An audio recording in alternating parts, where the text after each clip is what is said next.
11 of How to Grow Your Donor Base in 20 Days. My name is Mandy and I'm the owner of Funding for Good.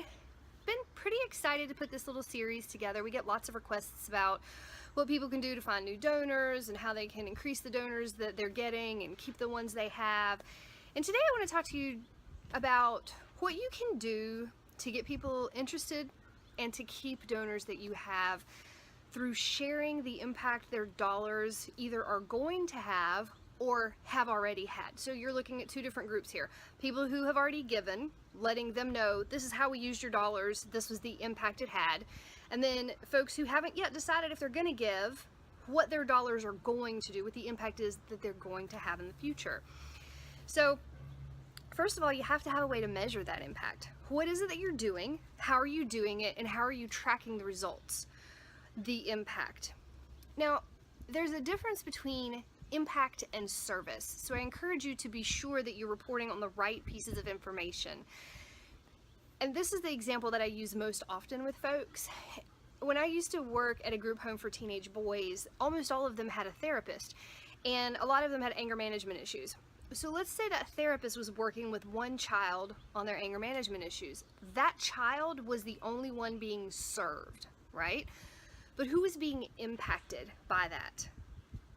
Well, if they were successful at their therapy, then hopefully all of the people at school that were in class with this kid, the teachers, the people at the group home, the family that this child went home to on the weekends, and then anybody that they might interact with in the community just as they go about their regular everyday life.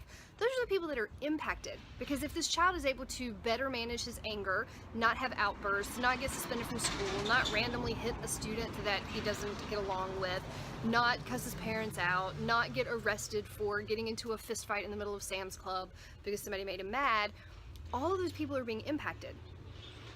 So what you have to do is figure out how can you realistically measure the people, the space, the environment, the whoever or whatever it is that you're serving. How are you going to be able to successfully measure the impact of whatever program or project it is that you're implementing? So that's a whole nother conversation. That's about goals and objectives and evaluation measurements. But those are the things that you want to be able to share with folks. How many meals did their dollars provide? How many nights of shelter for a family did their dollars make possible? And so that gets you into another train of thought of how much does the service cost to begin with? How much does it cost you based on what you do in your budget to feed an individual if you have a soup kitchen? How much does it cost you to feed that individual for a month or a family for a month? If you're a homeless shelter, how much does it cost for you to provide one night of shelter for an individual or a family? So what are the things that you're doing and how much do they cost? So one of the things you have to sit down and figure out is, what is my budget, and break it down by program or project. How much are you spending on that, and break it out by the different line items that make up that program or project. So then you can say to folks, this is how much it costs. The same thing that you do with a capital campaign. You know, you ask a donor, help us pay for the kitchen. How much does the kitchen cost, right? Maybe they decide they want to put the appliances in the kitchen, but they can't afford to construct the whole entire thing with everything that goes in it.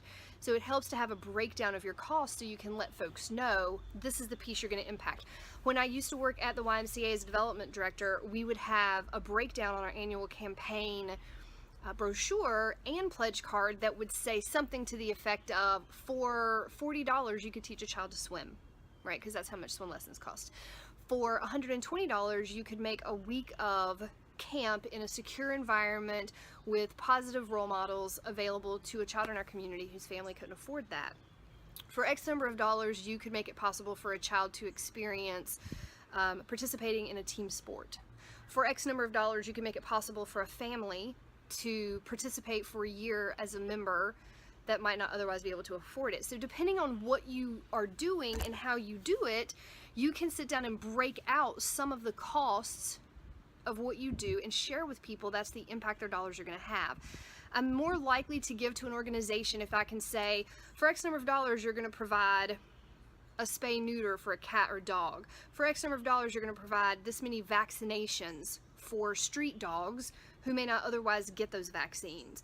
For X number of dollars, you're going to be able to provide microchipping to families who might not otherwise be able to afford that, so they can safely locate their pets should they happen to get out. So there's just lots of different ways to look at it, but I encourage you to be sharing that information with folks who might want to give to you for the first time, and with folks who are already donating to your organization, so they can continuously know what it is their dollars are doing. Okay, so that was day 11 of how to increase your donor base in 20 days. Hope you guys are having a wonderful week so far. Check back in with us tomorrow for day 12.